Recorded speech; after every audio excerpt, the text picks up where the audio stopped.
boa noite para você, boa noite Brasil. E mais uma quinta-feira eu aqui com você pela Rede Eco TV, pelo canal 9 Digital e 96 Analógico. Nessa noite um tema muito interessante, nós vamos falar sobre a Lei Maria da Penha, evolução e críticas à Lei Maria da Penha. Já eu vou falar o nome da minha entrevistada, uma grande autoridade da nossa comarca aqui da cidade de Santo André. Mas antes eu quero mandar um grande abraço para os meus amigos do REGRAN, que é o Sindicato do Comércio dos Varejistas e Derivados aqui de Petróleo do ABCD-MR. Um grande abraço para o presidente, para o Wagner, um grande amigo, a todos aí do REGRAN e a diretoria.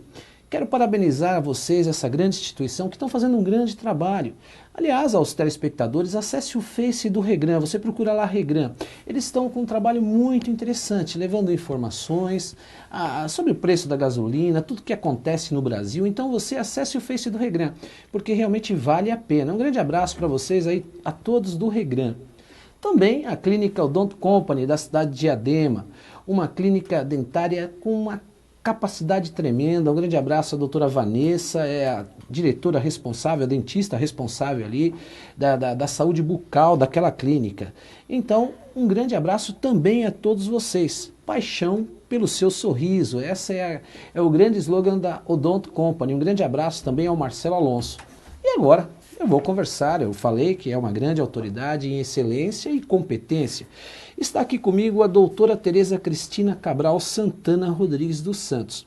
Ela é juíza aqui na comarca da cidade de Santo André, tem sob sua competência a segunda vara criminal aqui da nossa comarca. E ela vai falar, ela desenvolve um grande trabalho, ela tem uma experiência muito grande, uma esteira de trabalho também sobre a violência doméstica. E ela vai falar a respeito da evolução e críticas à Lei Maria da Penha. Vou receber agora, mas eu quero que você ligue, faça a pergunta para a doutora Tereza Cristina Cabral. Ela está aqui comigo, ligue no 2379-4733. Faça a sua pergunta, dê a sua opinião, porque você sabe, aqui você faz o programa comigo, doutor Cristiano, para você. Doutora, boa noite. Boa noite, doutor Cristiano. Olha, mais uma vez, obrigado pela sua presença no meu programa. Obrigada pelo convite, muito honrada por estar aqui de volta. Doutora, então hoje nós vamos falar de novo de um tema muito interessante. Já se vai 6 anos da Lei Maria da Penha, né? E, infelizmente, nós temos estatísticas no nosso Brasil que não são satisfatórias. São colocados aí como um dos países que realmente recordistas de violência doméstica contra a mulher, né? É uma lei nova e eu quero saber da senhora, uma autoridade que vive no dia a dia, que eu sei da sua defesa, né, em relação a essa situação que sofre a mulher como juiz e também qual é a sua visão. Mas o que eu pergunto, quais são as críticas que uma juíza que tem experiência em relação à lei? Vamos falar um pouco dessas críticas na sua opinião e depois as coisas favoráveis também. Cristiano, acho que um dos maiores obstáculos, né? Na verdade, eu sou uma grande fã da Lei Maria da Penha, fica até difícil fazer críticas à lei e reconhecendo todo o valor, toda a importância que ela trouxe para o nosso ordenamento jurídico. Mas existe uma crítica possível, eu acho que é a questão da definição dos crimes. Ela, obviamente, a Lei Maria da Penha não trata de crimes, né? Os crimes estão no Código Penal, mas há uma necessidade urgente de serem aumentadas as penas de alguns crimes, porque essa pena diminuta, ela diminui também muito a possibilidade de se fazer alguma coisa. Por exemplo, na prática, no caso de uma prisão em flagrante por conta da prática de um determinado crime. Os crimes mais comuns, aqueles que mais acontecem na violência doméstica, são ameaça e lesão corporal. A pena dos dois é muito pequena. Ainda que o juiz tenha a intenção de aplicar uma pena mais alta para que realmente a punição seja efetiva, ela não vai passar de 6, 7 meses, impossível. E isso diminui a possibilidade de um determinado agressor ser mantido dentro da prisão. Então, se eu pudesse reivindicar alguma coisa, seria urgentemente essa questão, enfim, de estabelecer uma pena um pouco mais grave, sim. E a senhora acha que essa reforma que está lá em Brasília, do nosso código, década de 40, né? não seria o momento, eu acho, inclusive, desse movimento por parte da própria sociedade em si, haja vista a situação que hoje é grave. O Brasil hoje ocupa altos índices de violência doméstica, né? Seria o momento hoje dessa reforma, desse aumento, especificamente a esse tipo de crime? Com certeza, doutora Cristiane. Inclusive, dentro da reforma tem essa possibilidade, que me parece que já é quase certa, de inserção do nosso ordenamento jurídico do femicídio ou feminicídio, né, que é o homicídio praticado contra mulheres em situação de gênero, né, ou por conta dessa diferença, por conta dessa desigualdade. E também há um projeto, eu não sei se dentro desse ou não, eu teria que lê-lo efetivamente, mas há uma luta para que haja um aumento de penas nesses crimes específicos que são maiormente ou basicamente cometidos em caso de violência doméstica. É o momento ideal mesmo. Tá. Essas são a crítica que a senhora pontuou em relação ao aumento da pena.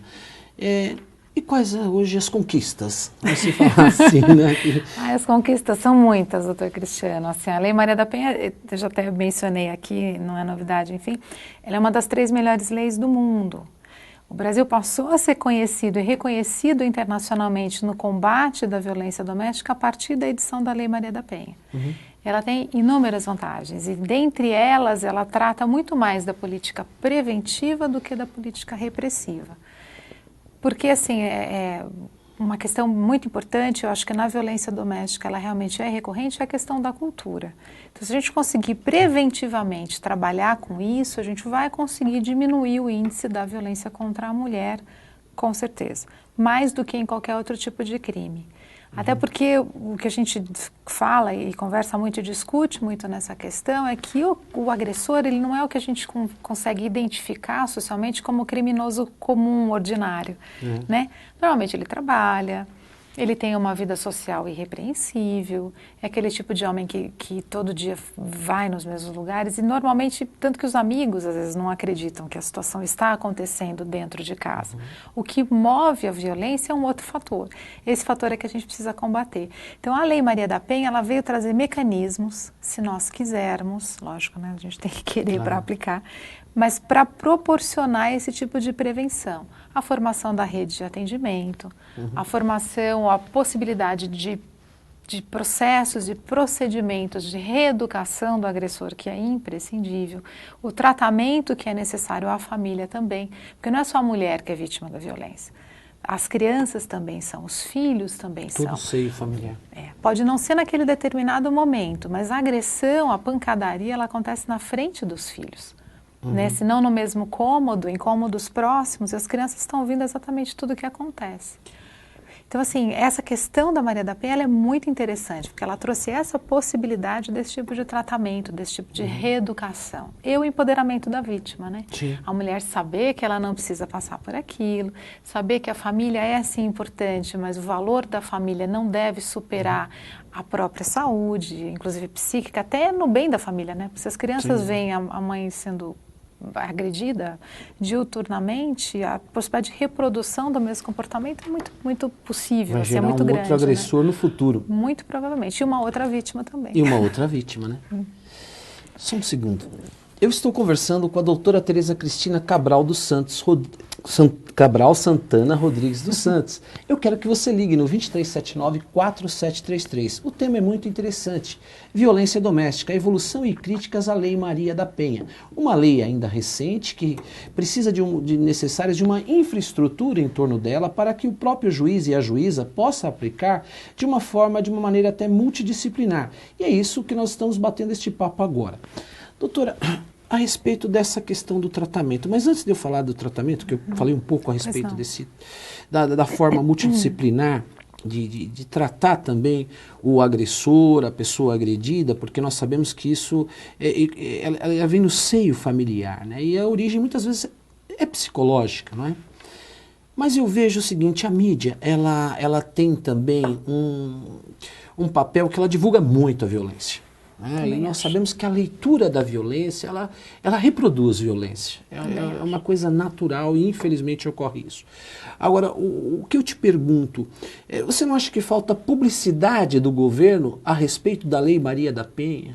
para que possa alertar também de uma forma, para se investir de uma forma publicitária na Lei Maria da Penha, que eu acho que é muito pouco. Como que você tem a respeito disso, de publicidade da Lei Maria da Penha?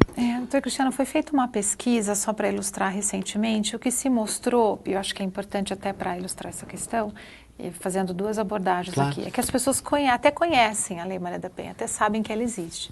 Eu acho que o que a mídia tem que tratar, e se me permitem, o que tem que ser publicizado, o que o governo tem que dizer, está dizendo até, há políticas públicas hoje de combate à violência, coisa que há 10 anos atrás não havia, mas é exatamente dizer que é crime bater na mulher, é crime ameaçar a mulher.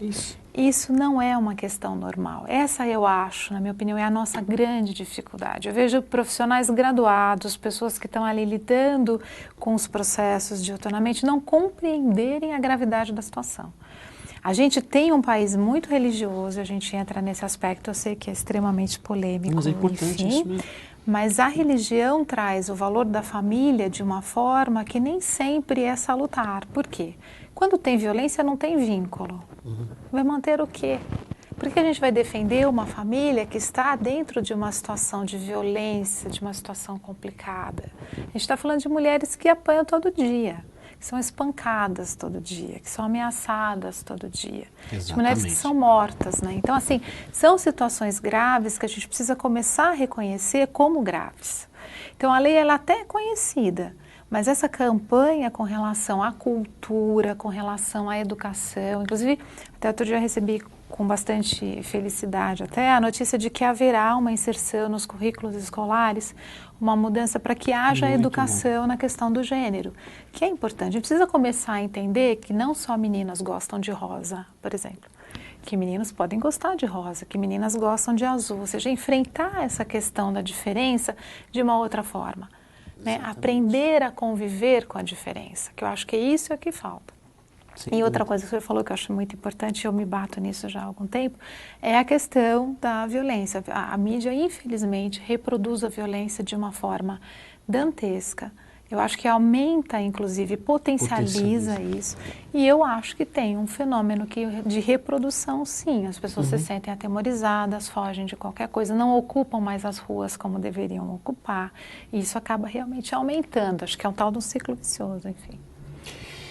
E a questão que eu falei, agora eu estava conversando com o telespectador a respeito das medidas multidisciplinares. Como é hoje a vida de um juiz, de uma juíza especificamente, né? Existe uma infraestrutura em torno dessa lei, digamos, para que, olha, precisa de um tratamento psicológico, como eu disse, que por vezes a essência, o agressor, talvez ele não faça a leitura do que está acontecendo com ele, né? E ele é aplicado a penalidade nele, mas ele precisa de um tratamento. Como é a vida hoje de uma juíza que realmente verifica uma necessidade e de um distúrbio do psique desse homem? Doutor Cristiano, a estrutura tem muito pouca. Pouca mesmo. Acho que talvez seja um problema endêmico no Brasil, enfim, da questão da estrutura no serviço público. E eu acho até que a gente precisa começar a investir mais no setor privado, no sentido que é uma coisa que eu acredito muito. Em convênios, em parceria setor público e setor privado, para a gente tentar trazer a sociedade civil mais nesse tipo de programa, nesse tipo de política, envolver as pessoas nas políticas públicas. Então, a estrutura falta. Aqui em Santander, por exemplo, a gente tem um setor técnico com psicólogas e assistentes sociais, mas que eles atendem prioritariamente a vara da infância. E eu acho que tem que atender mesmo, que eu acho que, enfim, a infância não deixa de ser uma prioridade. Mas eu não tenho à minha disposição, nem tenho os outros juízes criminais, uma equipe multidisciplinar com quem a gente possa contar para encaminhar vítimas e agressores. Eu desenvolvi na 2ª Vara Criminal um projeto, que é um projeto que, junto com a Faculdade Metodista, acho que a doutora Geralda até já esteve aqui uma vez. Entrevistei. E de atendimento a agressores e vítimas. Mas é um atendimento voluntário, são os estagiários que vão e fazem, que eu acho muito importante por conta dessa minha posição, mas a estrutura esperada de formação, ela não existe, ela realmente é deficitária. O Tribunal de Justiça tem tentado alcançar, feito vários concursos, inclusive para psicólogos e assistentes sociais, mas a deficiência ela é tamanha que vai demorar um tempo para conseguir ser suprida essa falta. No dia 30 de abril foi assinado, né, com o Tribunal de Justiça, através do seu trabalho, juntamente com outros profissionais que também apoiam, né, esse trabalho, um acordo de cooperação, né? Teve até a presença do então presidente, né, aqui na comarca. Como é que anda esse trabalho? Tá indo bem. Tem muitas coisas foram feitas. A gente tem aqui no estado de São Paulo a Coordenadoria da Mulher em Situação de Violência, que é a Comesp. É digamos, um braço do Tribunal de Justiça que está bastante atento à questão da violência, tem desenvolvido muitos projetos de combate à violência, formação da rede de atendimento, inclusive com a informação à vítima. E aqui na cidade de Comarca de Santo André também tem muitas coisas acontecendo. A gente tem a nossa Delegacia de Defesa da Mulher, que já tem um prédio novo alugado, que logo haverá uma mudança e a delegacia passará a funcionar num espaço muito melhor do que era antes. Tem esse projeto que eu chamo Projeto Marias, que eu instalei na segunda vara para atendimento de vítimas e agressores. Tem a questão da formação dos profissionais que lidam com a violência, então envolvendo não só os funcionários de cartório, mas policiais civis, policiais militares, guardas. Então, todos os profissionais que lidam com a violência, eles têm que saber entender como ela funciona. Então tá indo bem. Tem outros 2 aí que eu estou querendo ver se eu consigo implantar também, mais 2 outros projetos. Nós falamos a respeito estamos falando a respeito das críticas, né, e também da evolução. Como é que anda? Nós sabemos que juizados especiais, né, de violência doméstica, nós temos um na Barra Funda, né, agora aqui, como é que anda no ABC isso de forma específica, para que seja uma coisa séria, né, para que haja uma resposta séria nesse sentido? A criação dos juizados ela é imprescindível, porque a gente tem que especializar o serviço. Compreender o ciclo da violência é uma questão muito difícil também. Se a gente não entender por que aquela mulher se submete por longos anos à situação da violência, a gente vai vitimizá-la, a gente vai entender que ela está ali porque ela quer estar. Né? A gente pode até não falar gosta de apanhar, mas o resultado é praticamente o mesmo. No juizado, a gente tem a vantagem de ter uma pessoa especializada, ou pelo menos a intenção é essa, voltadas ao atendimento. E também concentrar essa rede de atendimento, que também é muito importante. No estado de São Paulo, hoje, tem 3 varas da violência no interior, são Sorocaba, Guarulhos e São José dos Campos. Tem 7 varas na capital de São Paulo. Uma delas é a central. Há o compromisso do presidente do Tribunal de Justiça, doutor Ivan, de criar um anexo que funcionaria na Casa da Mulher Brasileira, que está em vias de ser construída na capital de São Paulo. Há uma promessa também de criação do anexo da violência aqui em Santo André e um anexo em Taboão da Serra. A São Bernardo iniciou-se um movimento para a criação da vara também, que é uma intenção que haja uma vara da violência doméstica, porque o melhor, na verdade, é a vara e não o anexo. Eu posso até explicar por quê, enfim, mas o ideal seria a vara. Aqui em Santo André, infelizmente, a criação da vara acabou não dando certo, mas, por outro lado, a gente conseguiu o anexo, que já é alguma coisa, que já é um avanço, né? Acho que a gente tem que lutar pelo bom e não pelo ótimo. Não deixou de ser uma conquista. Espero em breve estar implantado. Que maravilha. Nós sabemos recente, não é nem recente, mas como que a doutora vê o INSS resolveu cobrar agora, né? Após, creio, né? Após um trânsito julgado de uma sentença de forma definitiva, cobrar dos agressores, né?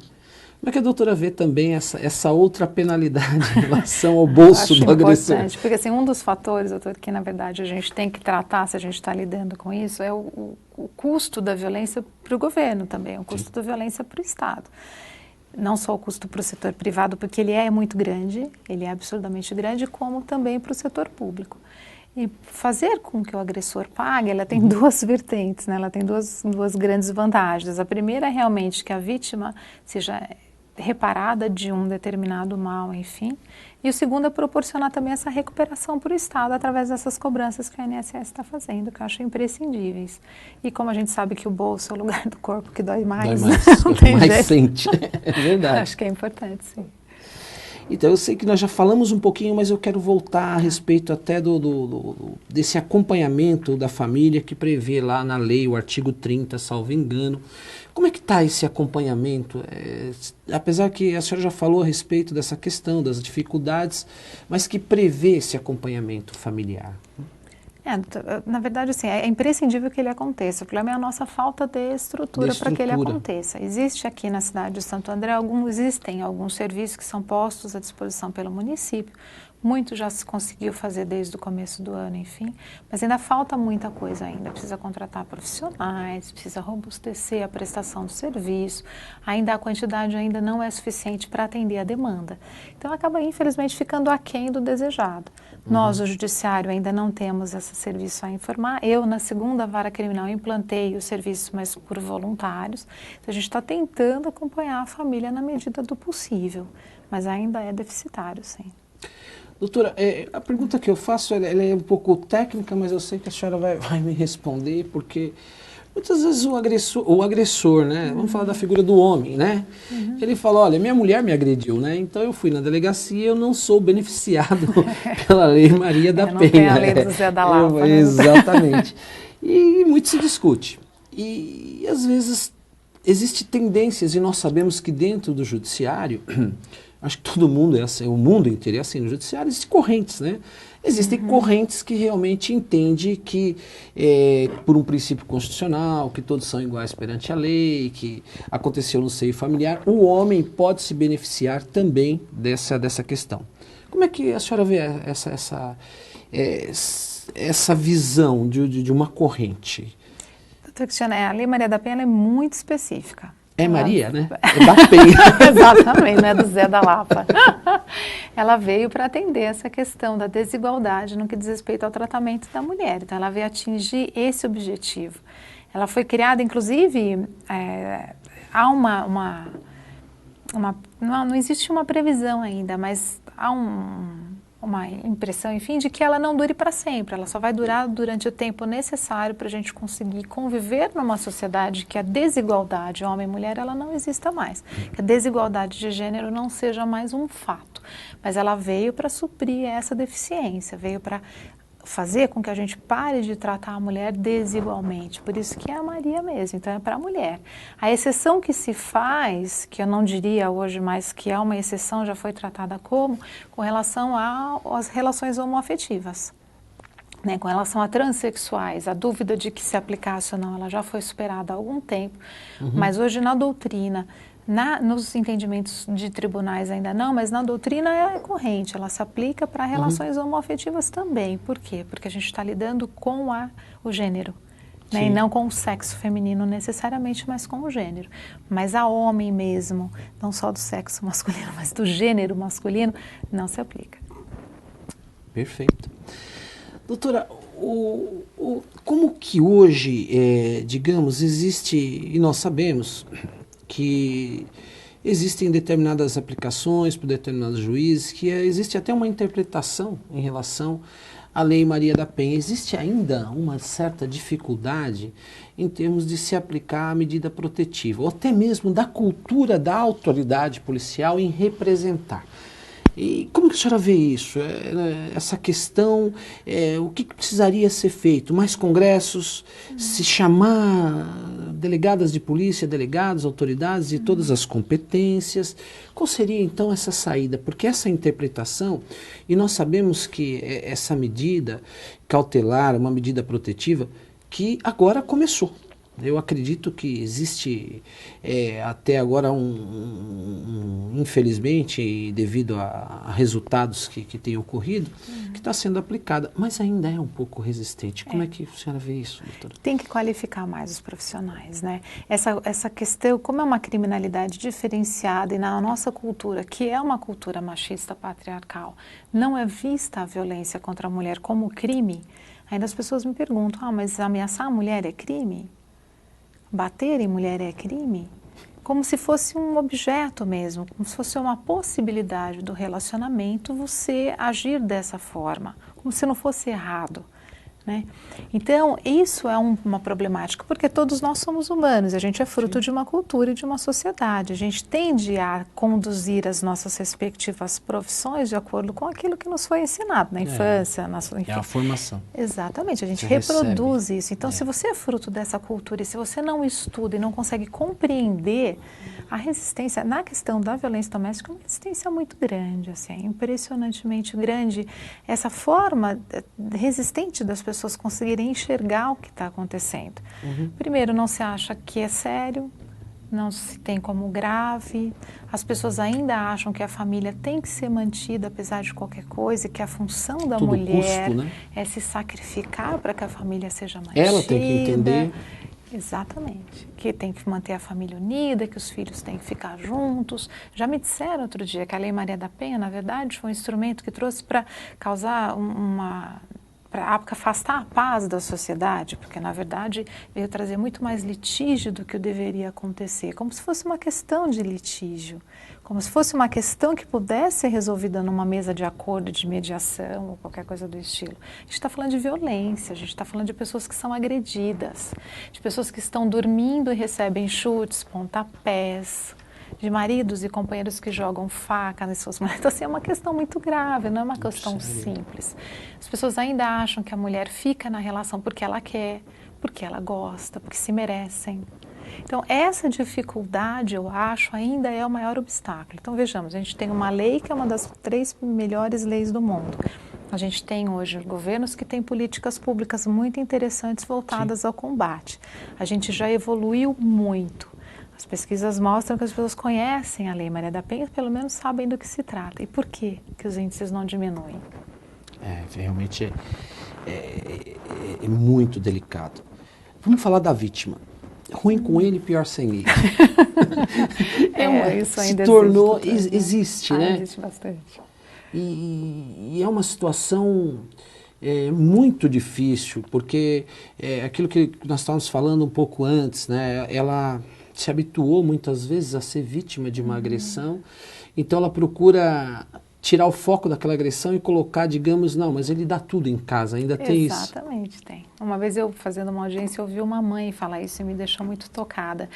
A filha já não tinha mais nenhum dente na boca, enfim, por conta das agressões que... Isso já faz alguns anos, a Lei Maria da Penha não existia, por conta das agressões que o então marido produziu e fez. Ela não conseguia fechar a boca porque a mandíbula dela já não mantinha mais essa força. E eu ouvi em audiência, eu a ouvi até que ela desculpasse, enfim, mas eu ouvi a mãe dela falando. E a gente, todo mundo é pai e mãe, a gente sabe o quanto dói na alma ver um filho ser sacrificado ou ser agredido. Sem dúvida. E ela desculpando o agressor, dizendo que ele era um homem, que ele sustentava a casa, que ele mantinha a casa, então que tudo bem. Então exatamente. Então isso ainda é uma coisa que acontece com frequência. Muito bom, vou te pedir um minuto. Pois não. Eu estou conversando com a doutora Tereza Cristina Cabral Santana Rodrigues dos Santos. Ela é juíza aqui na comarca de Santo André, juíza criminal. Nós estamos falando aqui a respeito da evolução e críticas à Lei Maria da Penha. Nós vamos chamar um pequeno intervalo, mas você não saia daí. Eu quero a sua participação no 2379-4733.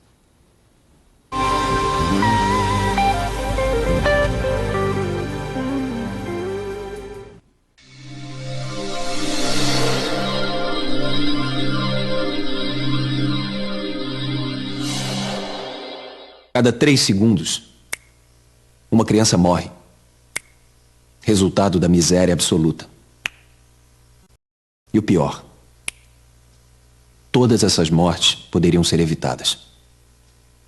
Junte-se à chamada global para a ação contra a pobreza. Não queremos o seu dinheiro. Queremos a sua voz.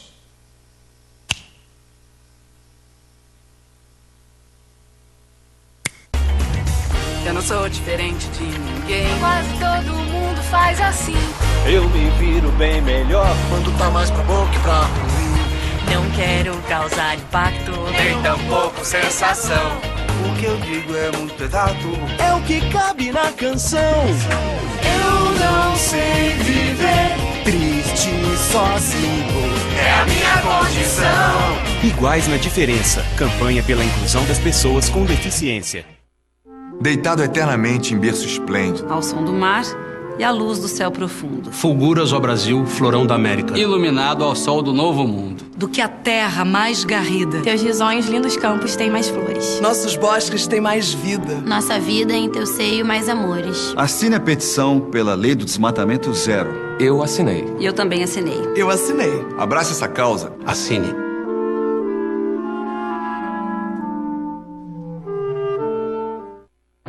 Coloca etanol pra mim. Aê, tá de mudança? Então muda para um combustível completão. Muda para etanol. Tá indo trabalhar, né? Então coloca etanol que gera milhões de empregos. E aí, dona? O que acha de dar uma aula de ecologia para as crianças? Etanol, mãe! Completa com etanol. O motor do carro fica assim rapidinho. Etanol é o combustível completão. Coloca etanol, o combustível completão. Etanol é o combustível completão. Quando uma pessoa provoca alguém como ele na rua, não tem ideia do que ele é capaz. Sou capaz de deixar pra lá. Minha vida vale muito mais do que qualquer briga ou discussão. No Brasil, centenas de pessoas são mortas por motivos fúteis. Conte até 10. A raiva passa e a vida fica. Paz. Essa é a atitude. Uma campanha do Conselho Nacional do Ministério Público e ENASP.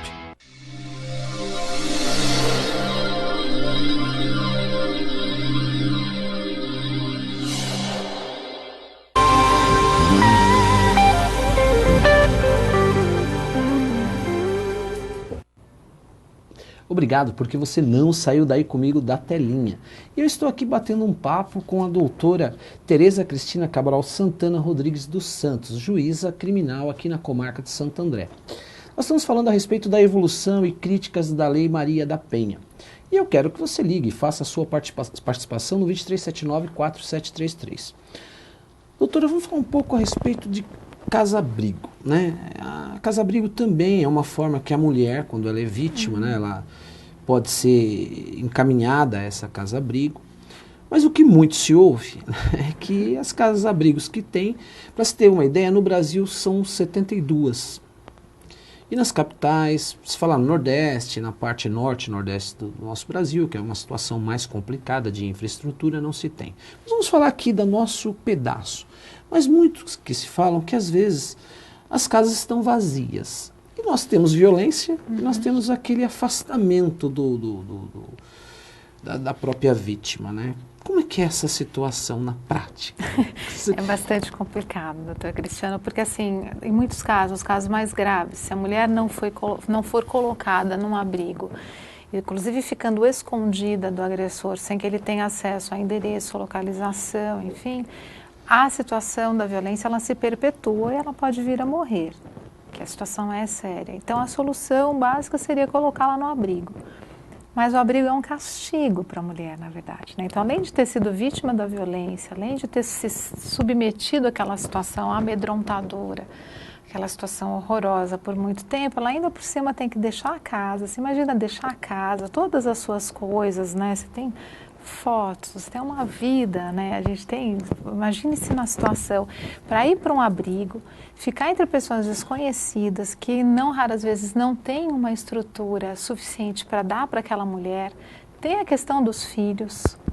Inclusive tem dados de pesquisa, né, que dizem que as mulheres elas acabam se separando dos maridos depois que os filhos completam 10, 11, 12 anos. E são dois fatores preponderantes.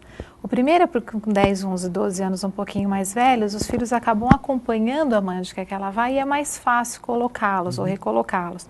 E o segundo elemento é que a violência que antes era dirigida à mulher, pelo mesmo fator, pelo mesmo motivo, pelo mesmo machismo, essa cultura patriarcal, ela acaba sendo dirigida contra os filhos.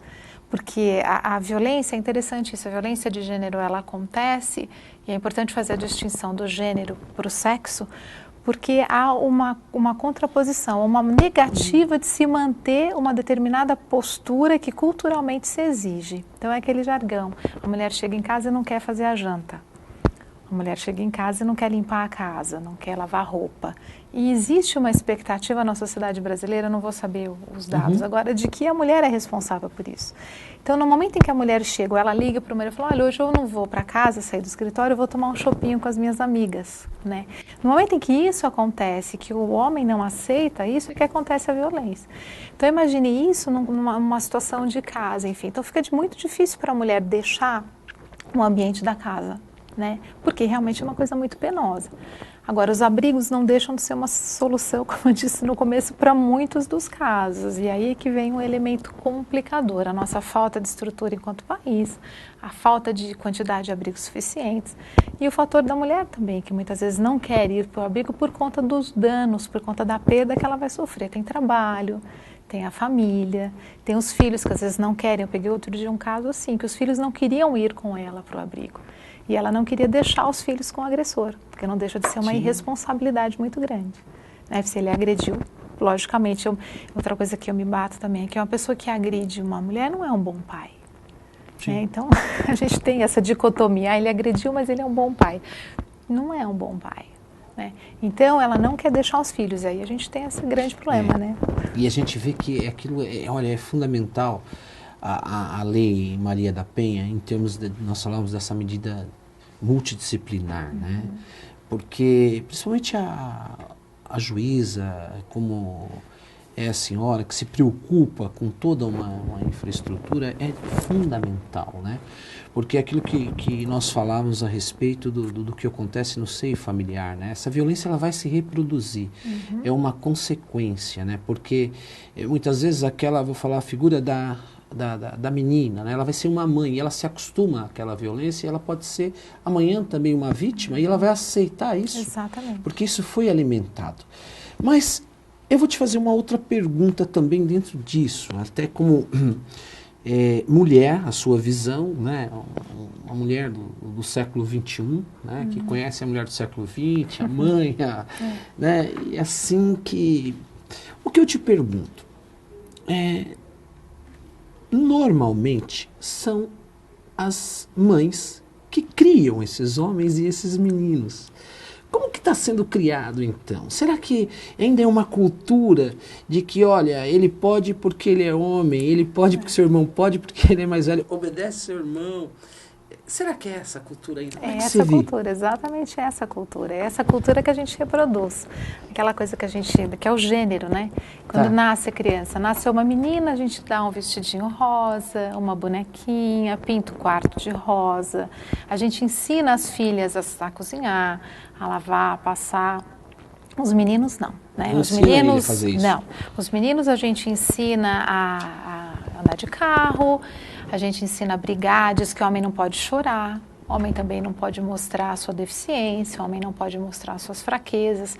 Todos esses elementos contribuem para uma situação de violência nesse sentido cultural mesmo. O homem tem essa função, não é que o homem é mau. É que o homem está perdido, né, nessa estrutura, né, nessa situação de que agora não precisa mais manter a casa. Até poucos anos atrás, a gente está falando em começo do século passado, século XX, a gente está falando há muito pouco tempo atrás, não se passou nem 50 anos, né, em que o homem tinha que manter a casa, então ele tinha essas exigências, mas também era uma exigência com relação a ele. Né? O homem tinha que ser forte, não pode chorar. E muitas pessoas ainda ensinam isso, né? Você tem que... E a violência, ela surge disso, percebe? Ela surge dessa questão de você ter que se impor. Eu tenho que me impor a qualquer custo. Essa é a minha função na sociedade. Eu tenho que mandar. E aí você falou uma coisa muito interessante, né? Porque, pegando um gancho daquilo que você havia dito a respeito da... porque de repente ela ligou e falou, olha, eu vou tomar um chopinho com as minhas amigas. Mas ela nunca fez isso? Aí muda na cabeça, porque ele não recebeu essa informação. Exatamente. Né? Ele acha que está errado. E como, na verdade, a gente cumpre papéis, né, na sociedade, todos nós cumprimos, né? A gente tem os papéis. Quando a gente não consegue cumprir o papel que nos foi imposto, porque é uma imposição, né? Para o homem também é um fardo. Sim. Pensar que você não pode ser frágil. A gente tem momentos na vida que a gente precisa relaxar. Enfim, essa questão, né? Eu tenho muitos amigos, por exemplo, cujo pai nunca deu um beijo em amigos, né? Então, assim, tudo isso contribui para a constituição de um papel, e é um papel que ele quer manter a qualquer custo, porque ele acha que é a obrigação dele manter o papel. Então, quando a mulher chega e fala, eu não vou fazer a janta, como assim não vai fazer a janta? Então, assim, muita da violência acontece exatamente nesse momento. Por isso que hoje, uma das possíveis causas do aumento da violência, não desconheço ter sido cientificamente, no sentido de comprovado por pesquisas qual é a efetiva causa do aumento, mas uma das possibilidades é que as mulheres estão se posicionando diversamente na sociedade. Então, hoje uma mulher usa a roupa que ela quer, ela conversa com quem ela quer, ela tem um relacionamento com os colegas de trabalho, não é uma, né, enfim. E só para ilustrar isso, já devolvendo a palavra, se fala ainda na independência da mulher. Exatamente. Então, você vê como nós estamos vivendo ainda nesse discurso. É porque a mulher, ela se tornou independente. E logo, se você fala que ela se torna independente, existe ainda uma tradição de dependência, não é isso? Exatamente, tem toda a razão. Então, tudo isso, percebe? Se a gente entrar nesse cenário e conseguir levar para esse panorama, você vai conseguir entender por que a violência acontece. Por que na nossa sociedade esses conceitos ainda são arraigados e por que se reproduz a cultura. Então, o que é o ideal? O ideal não é ensinar para o filho quando nasce que menina tem que ir para a cozinha, e o menino tem que ir para a sala, colocar o pezinho para cima e ficar assistindo televisão e lendo jornal. Porque não é assim. Sofá, Homens e mulheres são importantes. A sociedade, ela é formada de macho e fêmea, não é à toa. Sim. Outro dia eu ouvi uma amiga, uma pessoa que eu gosto muito de dizer, que ela disse de uma maneira bastante poética até, que a gente precisa aprender a respeitar o valor feminino na sociedade. A gente precisa aprender a respeitar as características femininas da natureza, femininas, né? Enfim, para a gente conseguir conviver. Senão a gente não vai ter uma sociedade que tenha a igualdade como seu norte, não vai ser uma sociedade efetivamente evoluída. Porque a gente hoje, se você pensar, os valores são basicamente masculinos. Sim. Competitividade, muito trabalho, enfim. Os valores femininos ficaram esquecidos. É interessante esse bate-papo nosso, porque é verdade, você fala no homem executivo, né? Exatamente. Você fala, e até pouco tempo, é o juiz, né? Exatamente. Você nunca fala juíza. Exatamente. Tanto que até as petições, até nesse bate-papo gostoso, é endereçado, excelentíssimo senhor juiz de direito, quando na realidade é uma juíza. Né? Exatamente. Até o termo, quando eu passei no concurso, até outro dia eu ouvi, imagina, ainda havia dúvida se a gente colocava no carimbo juiz de direito ou juíza de direito. Então, isso, né, eu estou na profissão não faz 20 anos, então faz muito pouco tempo, essa conquista ela não foi feita. Né, o nosso Tribunal de Justiça, por exemplo, a gente tem acho que de 370 desembargadores, acho que 20 desembargadoras, ou seja, menos de 10%. E nenhuma chegou à presidência? Não, ainda não. Então, existe essa questão, que é uma questão que ela tem que ser olhada, né? Quando as pessoas falam, mas a mulher está na situação da violência porque ela gosta, será que é isso mesmo? Será que é porque ela gosta ou será que é porque é um conceito que ele vem sendo imposto e trazido culturalmente e te coloca numa situação da qual você não consegue sair? Porque a cultura é assim. É uma cultura ainda que nós verificamos machista, né? Bastante machista. De uma cultura que realmente tem que ser mudada e transformada. Eu me lembro as brincadeiras que surgiam na época, 6 anos é recente, né? Ainda não é uma criança ali ainda, né? Mas se falava, não, mas depois eu vou lá e dou um buquê de flores para ela na frente do juiz ou da juíza, ou dou um anel para ela, algo certo, assim, e tá tudo certo. Parece uma brincadeira, mas é uma mentalidade formada, né? Exatamente. Porque toda brincadeira, ela reflete uma realidade de uma sociedade, não é?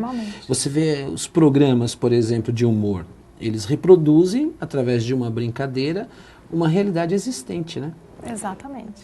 Outro dia eu participei de uma palestra com uma advogada, enfim, eu não tinha visto essa propaganda, depois eu vi, parece que é uma propaganda daquela cerveja Devassa, por exemplo, que traz uma mulher, ou seja, você reproduz uma situação em que você coloca a mulher numa posição de objeto a ser usado. Né? Se um objeto ele tem que ser usado, ele pode ser usado, e talvez até na mentalidade de alguns deva ser usado, eu vou usar do jeito que eu quero. Se ele é meu, é um produto, né? Exatamente, né? Então eu já falei aqui uma vez e repito para algumas pessoas, é o meu carro, meu cachorro, é minha mesa, minha mulher, né? Eu bato se eu quiser, porque se ela não fizer o que eu quero, eu tenho direito, ela é meu objeto. Então essa noção de mulher nesse aspecto, ela tem que mudar. E ela tem que mudar na mídia, ela tem que mudar na publicidade dos produtos, ela tem que mudar em tudo. A gente não vê um homem nessa situação, né? Vê. Se você for pensar, né? Não vê. Não, porque não é, né? A gente não enxerga um homem como um objeto. Porque não é. E que tá, essa leitura é interessante, esse bate-papo, que é um produto, né? É um produto que você pode, da mesma forma que ele é apresentado, lá no homem mais, com poucas letras, ele também tem essa leitura, né? Exatamente. Ele faz o padrão dele também, né? E aí a gente cria vários outros crimes associados à violência que a gente muito pouco lida, estupro. Exatamente. Né? Quem é a mulher para negar? Não é mesmo? Se eu estou querendo, ela é meu objeto, que eu posso fazer o que eu quiser. né? O tráfico de mulheres, as casas de prostituição. Então, tem várias situações que elas vão surgindo desse contexto e que a gente não se dá conta da gravidade do problema, porque culturalmente está tudo bem. Sim. Como é que anda o índice na segunda vara criminal, doutora? Vamos falar agora interessante. Doutor, eu acho, me parece, se eu não me engano, parece que o índice de homicídio e violência diminuiu no ABCD, acho que comparado a outras situações, mas na vara está aumentando. Eu fiz uma estatística, eu pedi para fazer das outras varas também, desde o começo do ano, é uma proporção de 20% ao mês, em todas as varas criminais, é bastante. Né? Porque não há, na verdade, a subnotificação é uma realidade, a violência ela não é retratada, as mulheres muito pouco procuram ajuda. Tem pesquisas que dizem que uma mulher, acho que ela sofre pelo menos 9 agressões antes de procurar algum tipo de ajuda, e ela também, reiteradas vezes, tenta deixar o marido e volta para a relação antes que ela definitivamente tome o passo de não querer mais. Então, assim, isso é uma coisa que elucida e ilustra a subnotificação. E é em todas as camadas da sociedade, né? Em todas, indistintamente. Dizer que, na verdade, as camadas, por isso que é uma criminalidade diferenciada, dizer que isso acontece nas comunidades com mais frequência do que no bairro Jardins, não é verdade. A única coisa é que, por algum motivo ainda não perfeitamente elucidado, outro dia eu assisti uma palestra com a Maria Berenice Dias e ela diz, né, que no entendimento dela, ela deu uma explicação que eu ainda estou pensando a respeito e já vou expor, mas por uma questão ainda não perfeitamente elucidada, os casos que nos chegam são mais de classe média baixa, é uma classe média quase baixa. Classe alta é raríssimo chegar à notícia do judiciário, bem raro, pelo menos aqui em Santo André. Então, o que ela disse foi o seguinte, que as mulheres de classe alta, elas têm mais coisas a perder. Então, tem a questão patrimonial, tem a questão dos filhos, tem a questão do trabalho, tem a questão da família, tem a questão do status social. Então, que elas acabam não submetendo a uma realidade de delegacia. Não sei se eu concordo muito com isso, enfim. Mas é estranho, não é? Você não ter pessoas de classe alta nessa situação. Que é uma outra cultura que realmente está indo contra isso realmente é uma coisa muito, muito delicada. E também eu acho que a violência doméstica que acontece, e ela sempre acontece no que nós falamos, né, dentro da própria casa, quando você fala numa edícula, né, quando você fala num bairro, né, menos favorecido, então isso ecoa mais, a polícia militar já tem um acesso. Isso é verdade. Quando você fala num grande condomínio, num grande prédio de classe A, já se torna mais difícil, não é, doutora? Isso é verdade. Por exemplo, numa comunidade onde as paredes praticamente não existem, fica fácil ouvir o que passa na casa do lado, né? Num bairro mais maior, com casas maiores e mais distantes, ou num condomínio rico, fica mais difícil, mesmo que a gente acaba não escutando o que acontece. Mas que acontece, acontece. A ministra Eleonora Meneguzzi, ela criticou a demora do judiciário em expedir medidas protetivas em favor das mulheres ameaçadas. Segundo ela, se manter o agressor longe da vítima salva mulheres.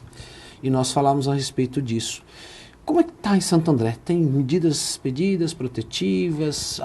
Isso quando chega, né, ao conhecimento da juíza, né? O que eu percebo é que a Delegacia de Defesa da Mulher de Santo André, particularmente, eu admiro bastante o trabalho delas nesse respeito. A impressão que eu tenho é que praticamente toda mulher que chega e pede, elas fazem um encaminhamento, e é um encaminhamento bastante rápido. Não me parece que aqui haja um problema com relação à análise. É que o trâmite do judiciário ele é um pouquinho diferente do trâmite de outros serviços. Quem está acostumado com o trâmite do judiciário tem um padrão. Então, o juiz decidir e conceder uma medida de proteção no prazo de 48 horas é excelente. É fantástico, né? O senhor, como advogado, sabe que existe um trâmite aí que a gente precisa obedecer, quantidade de processos, exatamente, tem uma série de coisas que tem que se cobrir. Então, para a gente, realmente é muito bom. Então, aqui no município, eu não tenho esse tipo de notícia. Eu tenho notícia, assim, de pessoas, enfim, que não concedem a medida por acharem que não é o caso de conceder, mas não porque não é célere.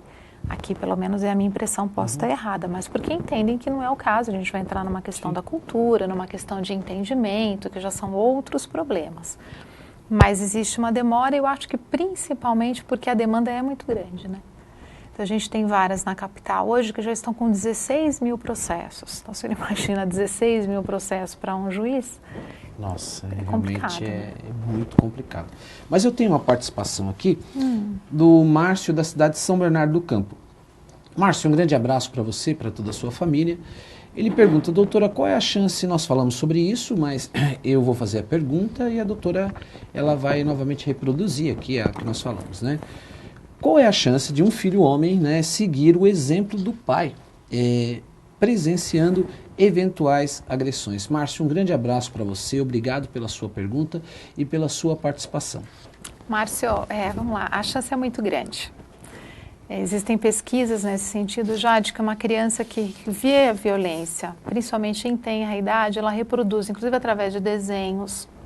As pessoas que lidam, né, os pedagogos na escola, então percebem essa situação e conseguem identificar a submissão à violência até com uma certa facilidade. Não é difícil. E a gente sabe que aquela questão da cultura que a gente estava falando, cultura social, a gente tende a reproduzir com uma frequência, e eu mais velha agora descobri, muito maior do que eu imaginava, aquilo que meus pais fizeram, né, que é uma coisa que todos nós fazemos. Então, é uma chance muito grande desse filho ser um agressor. Por isso é que a gente tem essa preocupação de combate à violência também, para que ela possa parar, a gente possa quebrar antes de chegar nesse momento da criança ficar deturpada a ponto dela querer reproduzir também. Mas a chance é muito grande. E em termos, a senhora falou a respeito do aumento da pena, que realmente é indispensável, mas deve ser acompanhada com um tratamento, né? Com certeza. Só aumentar a pena não adianta, porque na verdade, eu também ouvi dessa amiga querida, né, que se o código, se a lei acabasse com os crimes, a gente não teria crimes desde 1940, a idade do Código Penal. Não teria homicídio, a gente não teria roubo, não teria latrocínio, porque estaria encerrado o problema. A pena da mesma forma. Mundialmente falando, e eu sei que há pessoas que não concordam com essa postura, e há um debate grande, principalmente que hoje se tem, é se a pena efetivamente hoje ela tem aquela função que a gente aprendeu na escola, né? Prevenção e repressão, se ela realmente evita que a pessoa venha a delinquir, né? Eu tenho cá minhas dúvidas, então eu acho que na verdade a gente tem que lidar muito mais com a cultura, com essa mudança de mentalidade, do que, lógico que a pena ela é importante, a gente tem que lidar com isso e tem que colocar isso no nosso sistema, até para culturalmente entender que é crime. Ninguém tem dúvida de que roubo é crime.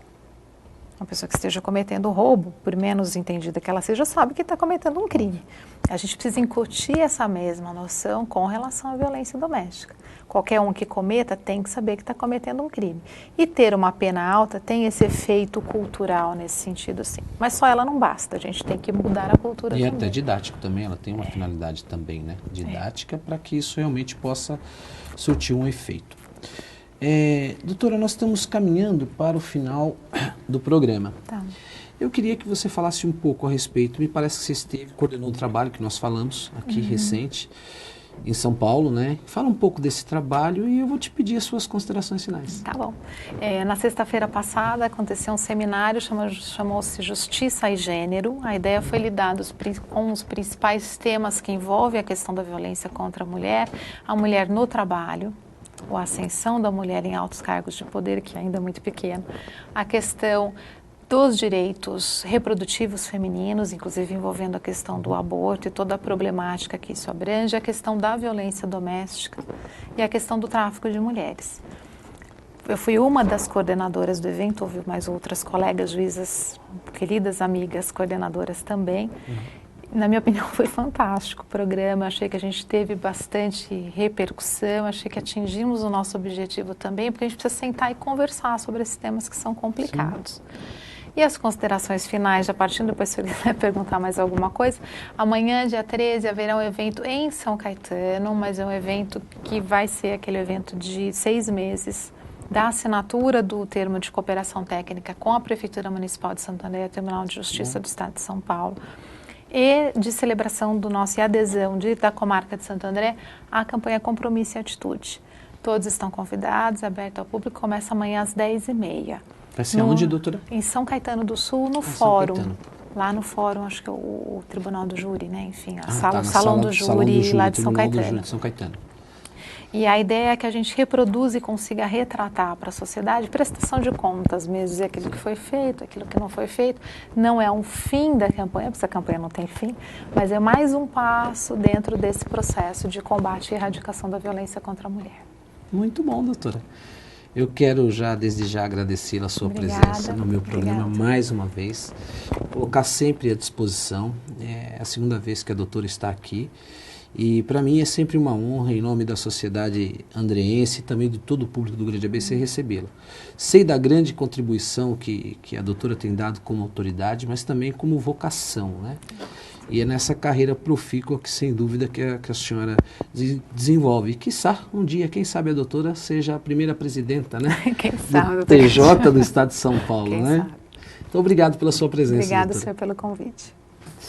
Eu quero agradecer você que esteve comigo pela Rede Eco TV, acompanhando hoje o tema Evolução e Críticas à Lei Maria da Penha. Obrigado por você ter estado comigo. Você vai continuar com as reprises do meu programa na grade da Rede Eco TV. Antes eu quero deixar uma pequena reflexão. Procure fazer de sua casa uma fortaleza para recebê-lo e ajudá-lo nas horas em que o mundo desaba lá fora. Então essa é a reflexão. Tenha no seio familiar uma forma que você seja recebido com muito carinho, mas para que você possa receber esse carinho, você tem que dar o carinho. Tudo aquilo que você semeia, com certeza você vai colher. Um forte abraço e obrigado.